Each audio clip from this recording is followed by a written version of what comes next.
নমস্কার। বাংলা সিরিয়াল সমাচারে তোমাদের সবাইকে অনেক অনেক স্বাগত জানিয়ে আজকের পর্বের রিভিউ আমি শুরু করছি। দেখা যাচ্ছে রেশমিকে তো গুলি লেগেছে, তো তেজ ওখান থেকে চলে এসছে চুমকির কথা অনুযায়ী। তো বলছে আমাকে কেন আনলে, কেন আনলে, আমার বোনটার এই অবস্থা, আমি ওখান থেকে ওকে ওই অবস্থায় ফেলে চলে এলাম, না না এটা আমার একদম উচিত হয়নি। বলে বিরজু শোন শোন, গুলিটা ওর ঘাড় ছুঁয়ে বেরিয়ে গেছে, ওর এমন কিচ্ছু হবে না, আমি দেখেছি, তাই আমি তোকে ওখান থেকে নিয়ে এসেছি, বিশ্বাস কর ওর কিচ্ছু হবে না, কিন্তু ওখানে থাকলে সমস্যা হয়ে যেত। তখন বলছে না না আমার ওখানে যাওয়া উচিত, যাওয়া উচিত। এই বলে তোড়জোড় করে যখন বেরোতে যাচ্ছে তখন চুমকি আটকাচ্ছে।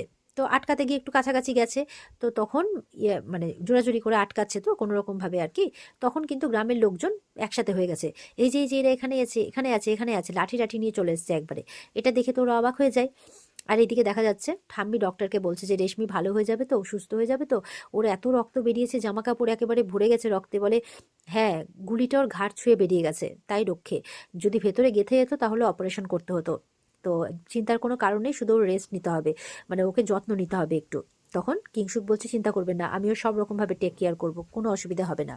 তো ডক্টর চলে যাওয়ার পর বলছে যে ও একটু সুস্থ হলে আমি ওকে নিয়ে যাব। তখন সুধা বলছে না, ও কোথাও যাবে না, ও সুস্থ না হওয়া অবধি এখানেই থাকবে কটা দিন। ঠামি বলছে হ্যাঁ।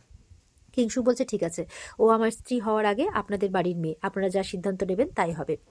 এরপর আহ, ঝিনুক তো ডক্টরকে বাইরে দিতে যায়, তো সবাই চলে গেলে এই নকল তেজ বলছে আপনি ওদের কথা শুনলেন কেন, রেশমিকে তো ওদের কাঁধের হাতে যেন তুলে দেওয়ার কথা। তখন কিংসুক বলছে রেশমি আগে সুস্থ হোক, তারপরে বাকি প্ল্যান নিয়ে ডিসকাস করা যাবে। তখন বলছে এসব আপনি কি বলছেন। আর ওদিকে সুধা যদি এর মধ্যে কোনো কিছু করে, কিংসুক কিন্তু আর কোনো কথা বলছে না। এদিকে দেখা যাচ্ছে নকল তেজ দুধের মধ্যে কিছু একটা মিশিয়ে দিয়েছে, সুধাকে খাওয়াবে। এবার সুধাকে খুব জোর করছে, সুধা এই দুধটা খেয়ে নাও। সুধা বলছে আমি কিচ্ছু খাবো না, আমি ঘুমোতে যাব। বলছে দেখো সুধা, এরকম করলে কি করতে হবে, আমি মানছি রেশমির শরীরটা ভালো না, তার জন্য চিন্তা হচ্ছে, চিন্তা হওয়াটাই খুব স্বাভাবিক, কিন্তু তার জন্য আমরা যদি না খাওয়া ছেড়ে দিই তাহলে কিভাবে হবে বলো তো, আমরাই তো অসুস্থ হয়ে পড়বো, তাই না। খুব খাওয়ানোর চেষ্টা করছে। সুধা বলছে কি ব্যাপার বলো তো, কাল অবধি বিরজুর সাথে মেলামেশা করার জন্যে, মানে দেখা করার জন্য তুমি আমার উপরে এত রেগেছিলে, আজকে আমার উপরে এত তোমার চিন্তা হচ্ছে। তখন তেজ বলছে কি করব বলো, আমি এটা মনে করি যে মানুষ মাত্রই ভুল হয়, আর ভুল করলে তাকে একটা সেকেন্ড চান্স দেওয়া উচিত। বলছে কি করব বলো, খেয়ে নাও, দুধটা খেয়ে নাও, কালকে আমরা রেশমির সাথে বসে সব মিসআন্ডারস্ট্যান্ডিং বুঝিয়ে, মানে গুছিয়ে গুছিয়ে নেবো আর কি, তুমি খেয়ে নাও। এদিকে সুধা বাধ্য হয়ে দুধের গ্লাসটা হাতে নেয়, হাতে নিয়ে অন্যদিকে সরে যায়। মনে মনে বলছে কি ব্যাপার, এই দুধটা খাওয়ানোর জন্য এত জোর করছে কেন, এই দুধটা কিছুতেই খাওয়া যাবে না। কিন্তু এই লোকটার নজর এড়িয়ে আমি দুধটা কি করি, ব্যবস্থা কি করি। তখন একটু ফলস খেতে যাচ্ছে, তখন ঝিনুক চলে আসে দিদি। তখন সুধা আসে, বলে কি হয়েছে, বলছে রেশমির জন্য কিছু ওষুধ লাগবে। বলে হ্যাঁ হ্যাঁ চল চল আমি দিচ্ছি। তখন নকল তেজ বলছে না না কিছুতেই না, তুমি রেস্ট নাও, দুধটা খাও, আমি এসে যাতে দেখি দুধটা খেয়ে নিয়েছো, নাহলে কিন্তু খুব বকবো, আমি যাচ্ছি গিয়ে ওষুধ দিচ্ছি। এই বলে ঝিনুকের সাথে চলে যায়। তো এবার সুধা বলছে যে কি করা যায়, এই লোকটা কি করতে চাইছে। ওদিকে ভাবছে কিংসুককেই বা কে মারতে চাইছে, আচ্ছা কোনোভাবে তেজ গুলিটা চালায়নি তো, এমনটা ভাবছে। না না আমাকে এক্ষুনি কথা বলতে হবে, এক্ষুনি কথা বলতে হবে। এই বলে দুধের গ্লাসটা রেখে কথা বলতে যাবে কি, হঠাৎ করে এমনিতেই সুধার মাথাটা ঘুরে ওঠে। আর ওদিকে চুমকি আর বীরজুকে কিন্তু গ্রামবাসীরা উলটপালট কথা বলছে, তারা নাকি ওখানে ফুর্তি করছে, ওখানে নাকি নোংরামি করছে, এই সমস্ত কথাবার্তা বলছে। তো সেই পারুলটা ওদেরকে মদত দিচ্ছে, না না এদেরকে এখানে রাখা যাবে না। তখন বলছে চুমকিরা বলছে আপনারা ভুল বুঝছেন। তখন বলছে এই তোমরা চুপ করো, নোংরামি করার জন্য এই জায়গাটাই পেলে তোমরা, এই এতদিন ধরে এখানে নোংরামি করছো, এরকম ভাবে বলছে। পারুল বলছে না না ওরা খুব ভালো ছেলে মেয়ে, বিশ্বাস করুন, ওদেরকে আমি, ওরা খুব অসহায় তাই ওদেরকে আমি থাকতে দিয়েছি। সেই চুমকিটা তো 2 নম্বরই ব্যবসা করে, আগে জানতে গেলে না একে এই গ্রামে ঢুকতেই দিতাম না, আর এখন তো দেখছি আরো অন্য কিছু করছে। সেই নোংরামি করাটাও কি তোর ব্যবসা। তখন তেজ রেগে যায়, বলছে প্লিজ আপনারা সবাই মুখ সামলে কথা বলুন। লোকজন তো উল্টোপাল্টা কথা বলছে, বলছে তুমি নিজের চরিত্র ঠিক রাখতে পারো না আর আমাদেরকে বলছো মুখ সামলে কথা বলতে, লজ্জা করে না ভদ্র পাড়ায় এসে নোংরামি করতে। তো লোকজন বলছে এখানে কেন পড়ে আছো, ঘর বাড়ি নেই। চুমকি বলছে নিজেদের যদি ঘর বাড়ি থাকতো আমরা কি এখানে পড়ে থাকতাম। বলছে দেখুন আমাদেরকে নিয়ে নোংরা নোংরা কথা বলবেন না, আমরা খুব ভালো বন্ধু, এর থেকে বেশি কোনো কিছুই নয়। তো লোকজন বলছে এমন কি বন্ধুত্ব একটা ছেলের সাথে যে গায়ে ঢুলে পড়তে হবে। সব লোকজন বলছে এটাকে পাপ বলে চুমকি, অনেকদিন থেকে কিন্তু কানাঘুষো শুনছি, এবার কিন্তু মানে এটাকে আর সহ্য করব না, এবার একদম হাতে নাতে ধরেছি। সে আজ তোমাদের শাস্তি দেবে এই গ্রামের প্রধান। তখন প্রধান চলে এসছে, বলছে শাস্তি তো হবেই, বলছে এই গায়ে কোনো অবিবাহিত মেয়ে কোনো পুরুষের সাথে থাকতে পারে না, শাস্তি তো পেতেই হবে। একটা সুযোগ দিচ্ছি, দুজনেই বিয়ে করে এই গ্রামে শান্তিতে সংসার করো, না হলে কিন্তু, তেজ বলছে না হলে কি আপনাদের দাপট চলবে নাকি, এখানে থাকতে দেবেন না তো। এই চুমকি চলো এখান থেকে চলো। বলে অত সহজ নয় এখান থেকে যাওয়া।